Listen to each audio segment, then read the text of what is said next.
I was sitting at my desk at the Quantex office when my phone buzzed. A short message from Julia, but every word felt carefully chosen. I want a divorce. I found someone who makes me happy. I didn't move. The screen in front of me still showed lines of code, testing fraud detection algorithms for a major client in international payments, a project I'd been overseeing for nearly 3 months. The phone buzzed again. I've transferred all the retirement funds to my personal account. You can keep the house. I set my coffee cup down. I didn't rush to open the banking app, didn't call her, didn't reply.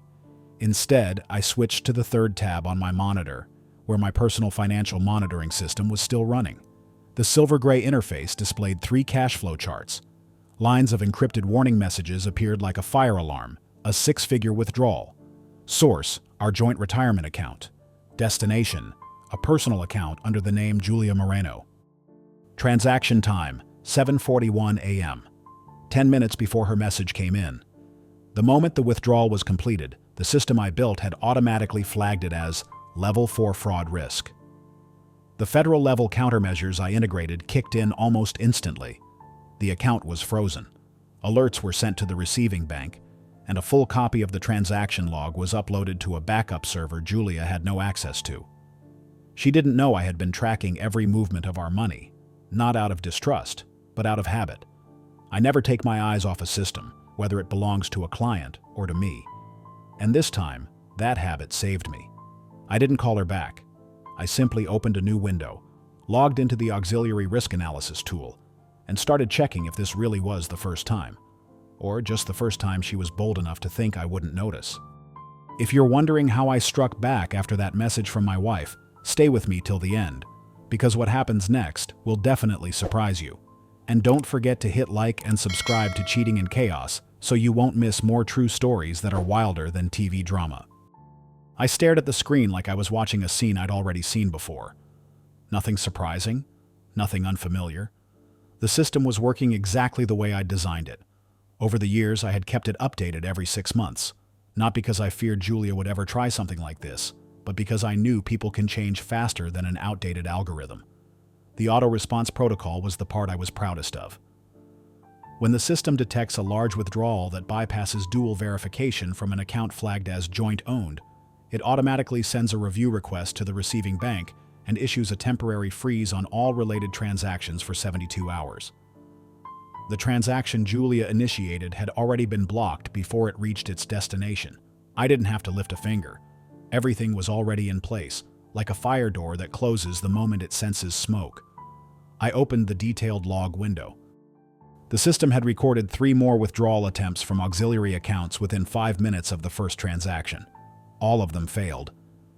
Julia's secondary card, the one she used for business trips, weekend spa visits, and the occasional shopping spree, had already been shut down by the second-tier filter, unauthorized access with no verification rights.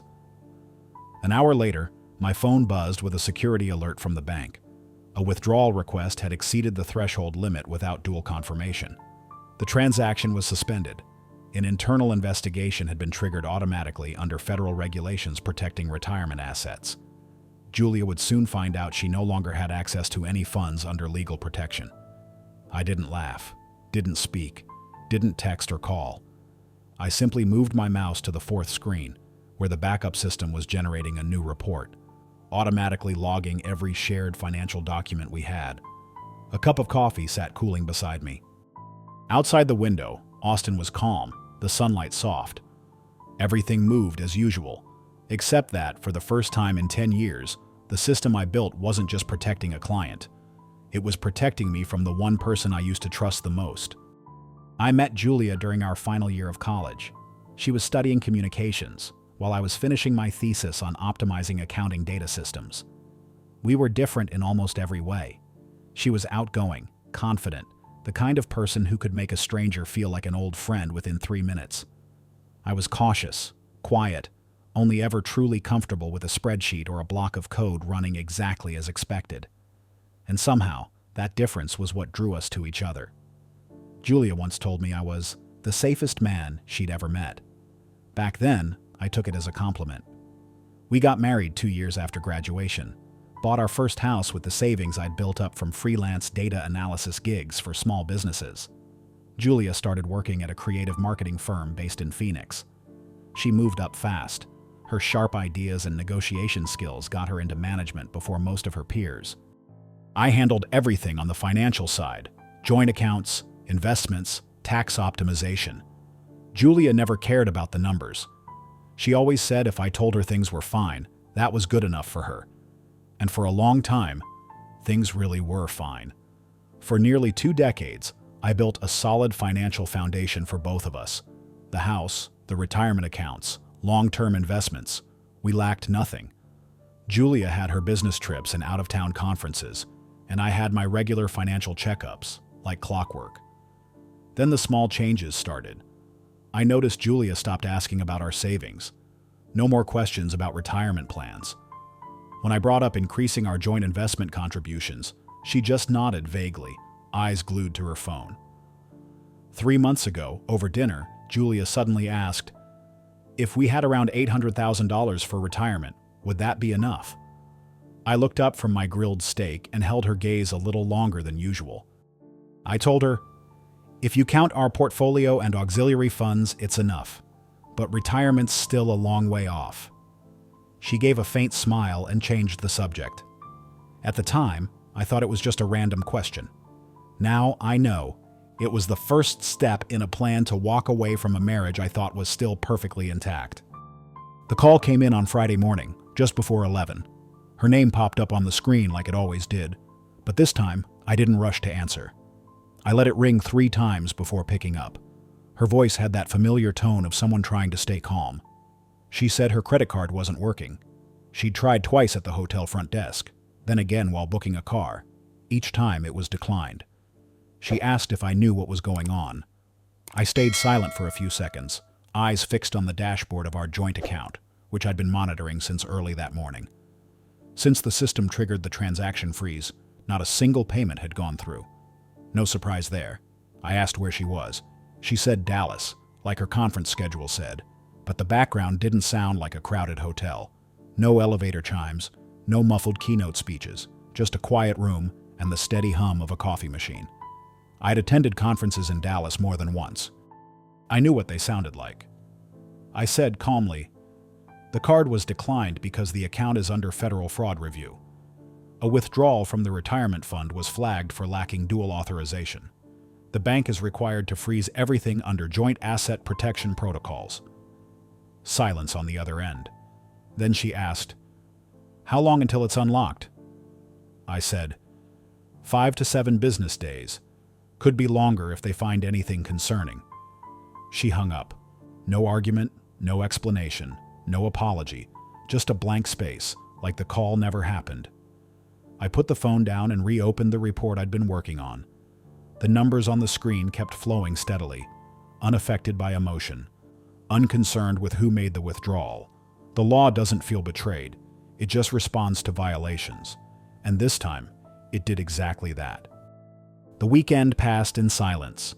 No more texts from Julia. No calls either. But the system kept running. Monday morning, I got the first alert from the credit filter. A request to open a new credit card under Julia's name, using our shared home address. 3 applications in less than 48 hours. All denied due to an ongoing investigation for financial fraud. I didn't cancel the alerts. I let them run, kept watching. By midweek, something unusual popped up. An internal transaction. I first assumed it belonged to one of Julia's personal accounts, originated from an office IP tied to Helix Creative, the company she worked for. I checked the device ID and confirmed it was the same work computer Julia had connected from home a few months ago. I launched the flow tracking analysis system, a tool I originally built for large clients to detect unauthorized transfers between subsidiary entities. I never thought I'd end up using it to track someone I lived with under the same roof. In the past 18 months, there had been over 40 internal transfers from Julia's company accounts to 3 separate personal accounts, all linked to a small LLC registered in Scottsdale, Arizona.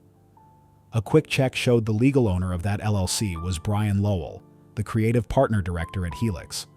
Julia had mentioned him a few times as someone on her team. Julia once told me Brian was persuasive. I didn't think much of it. In my head, persuasive just meant good at presentations. But I was wrong. He wasn't just convincing clients. He had convinced Julia that I no longer fit the pace of life she wanted.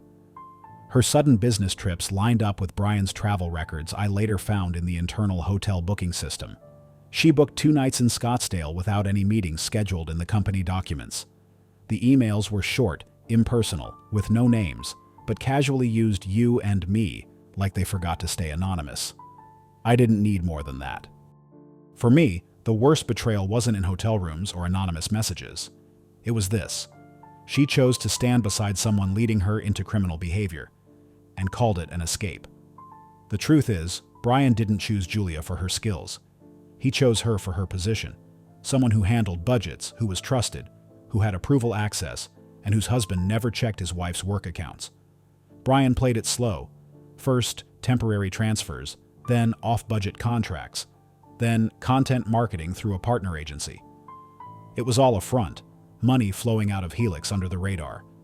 When I traced the IP access from Julia's computer, I realized something else. Over the past 18 months, Brian hadn't just pulled Julia into fraud. He had made her his right hand in a full-scale embezzlement operation that no one at the company had caught. I didn't need more proof. This wasn't personal anymore. This was a structured theft scheme. I archived every log trace, transaction ID, IP address, and shell company name, and created an encrypted copy. I sent it directly to the Federal Investigation Unit using the same secure internal channel Quantex had used during previous collaborative cases. 2 days later, Scott Beeman, a federal financial crimes investigator, showed up at my office with a file in hand. They had launched an investigation and confirmed that the data I submitted matched several irregularities reported by companies experiencing financial losses recently, at least 12 victims. Their marketing budgets siphoned off through shady transactions that no one noticed. Julia and Brian had used their positions and the trust they'd been given to funnel money out, then bury it under fake contracts and investment fronts. Scott asked me, "Would you be willing to assist in the deeper investigation? Your system picked up what even internal bank networks didn't catch." I nodded. There was no satisfaction. No sense of winning. Just a quiet confirmation. The system I built to protect clients was now protecting me from someone I used to call family. I filed for divorce on Monday morning. No drama, no demands for asset division, no disputes, just clarity. I had preserved every piece of financial evidence, enough to make it clear to anyone in law that this wasn't a normal breakup, and definitely not a case that needed to drag on in court. David handled the paperwork efficiently. Within 24 hours, the court had sent an official notice to Julia. Her response came faster than I expected.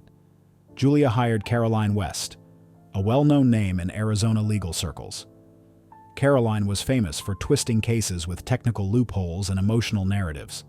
On paper, she had won several cases involving complex marital asset splits. I knew she didn't come cheap, and Julia wasn't exactly in a strong financial position anymore. As soon as she received our filing, Caroline submitted an emergency motion to the court, requesting the account freeze be lifted, claiming I had intentionally manipulated finances to seize full control of joint assets. I didn't react. David submitted 2 sets of documents.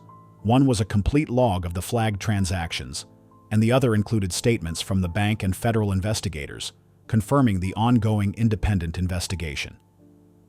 The emergency hearing lasted less than 30 minutes. The judge reviewed the documents, glanced at the report from Scott Beeman and the intermediary bank, then said plainly, "This court cannot interfere with an active federal investigation. Motion denied." Caroline said nothing further. Julia wasn't present. I had no idea where she was. Thursday afternoon, after nearly a week of silence, Julia called. Her voice was low, tired. She said things were difficult. She asked me to help lift the freeze, said she had no money, that she was stuck in Phoenix and couldn't come home. I gave her one answer. "The law is involved now, Julia. You can't touch assets that aren't legally yours." She tried to stay composed, but I could hear the shaky breath in her throat. She asked if I really had to take it this far. I didn't respond. That question came too late, from someone who had already gone way too far. The next morning, David sent me a copy of the formal request to temporarily freeze all remaining assets under Julia's name, along with a notice from the bank that any further money movement from her would now be reviewed as potential criminal activity. By this point, Julia still didn't know that the entire system she tried to outsmart, every transaction, every account, every business partner, was already part of the official case file being used by Scott Beeman and the federal team to widen the investigation. 3 days later, I got an update from Scott's office. Julia was now officially under criminal investigation. The case had expanded beyond personal asset fraud to full-scale corporate embezzlement. The charges under review included abuse of position, falsifying financial records, and unauthorized fund transfers through corporate systems. I read the email once, then closed it. No forwarding, no extra copy saved. There was nothing in those lines that brought me relief or satisfaction, but there was clarity. What happened between Julia and me wasn't just personal. It was a pattern, a system of repeated choices. And now another system, justice, is finally in motion. The preliminary hearing was scheduled for Friday morning, 3 weeks after I filed for divorce. I arrived on time, carrying nothing but a slim folder and a USB drive containing the full system data. Julia was there, seated beside Caroline West. She looked thinner, her hair tied back in a hurry, the usual confidence gone. I didn't stare. There was no need. The judge opened by acknowledging the ongoing parallel investigation at the federal level. The prosecution read a summary of the preliminary charges: abusing internal system access to execute over 40 unauthorized transactions, falsifying company credentials to divert marketing funds into private accounts, and using real estate as part of a small-scale laundering operation. Scott Beeman was called as a technical witness. He gave a brief statement on how the anomaly detection system I built was the entry point that led to the entire investigation. Then came Detective Lila Jordan, who presented the matching transaction records from Helix Creative and the list of victims who had reported budget losses over the past 2 years. I was asked to verify the system's integrity. I explained how the alerts were triggered automatically, how the logs were encrypted and stored in compliance with protocol. I spoke slowly, clearly, no embellishment, no anger, just facts. Caroline tried to argue that I had violated marital privacy by monitoring Julia's finances too closely. The judge needed only one sentence to dismiss it. When a system flags fraud involving joint assets, privacy is no longer the issue.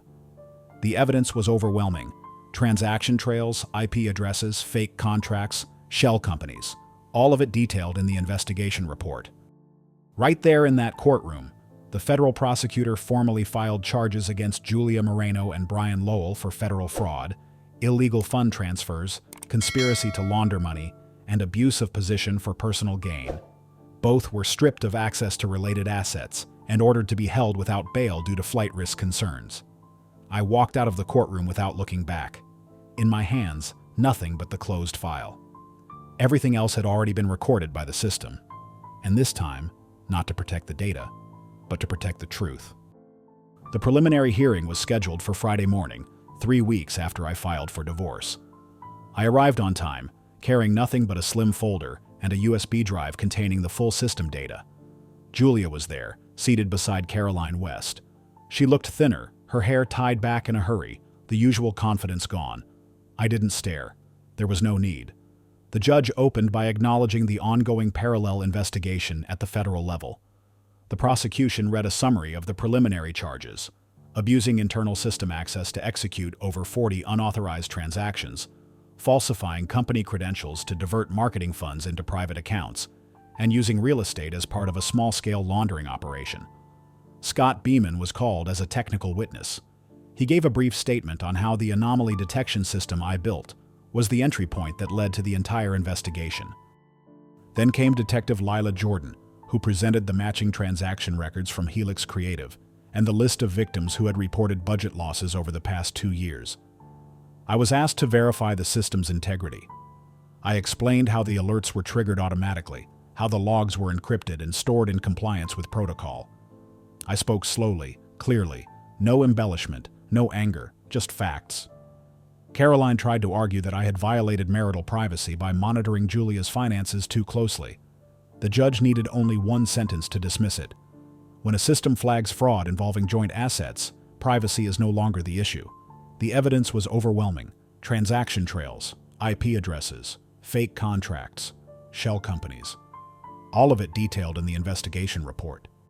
Right there in that courtroom, the federal prosecutor formally filed charges against Julia Moreno and Brian Lowell for federal fraud, illegal fund transfers, conspiracy to launder money, and abuse of position for personal gain. Both were stripped of access to related assets and ordered to be held without bail due to flight risk concerns. I walked out of the courtroom without looking back. In my hands, nothing but the closed file.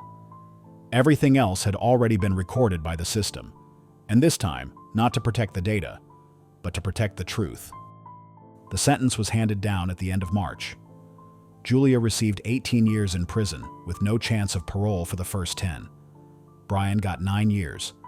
Both were ordered to repay the funds they had embezzled, though everyone knew most of the money had already vanished, laundered through offshore accounts and asset transfers that could never be fully traced. I wasn't in the courtroom that day. I didn't need to hear anything else. Everything I needed had already been said through numbers, through the system I built, through every line of data extracted as evidence.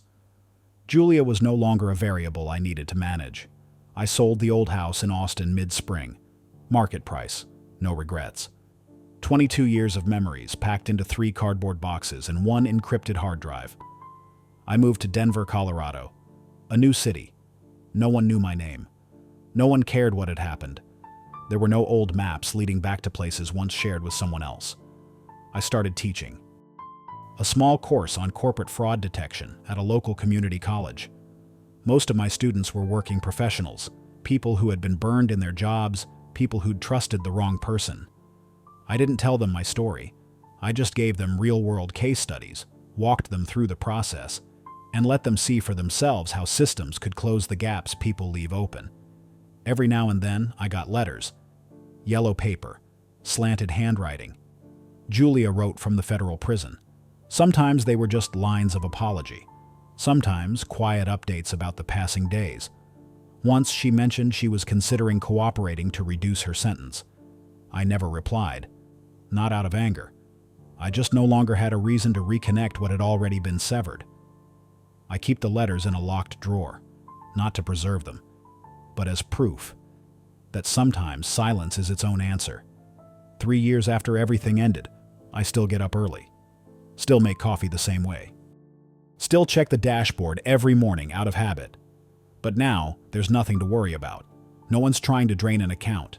No one's forging a signature. No one beside me is quietly planning to take everything. I've learned to live simply, carefully, not cold, but clear. And when someone asks me why I spent a career building systems this complicated, I only say, I didn't build them for revenge. I built them to do exactly what they were meant to do: protect when people forget to. What would you do if your spouse drained your assets and ended the marriage with a single text? Share your thoughts in the comments.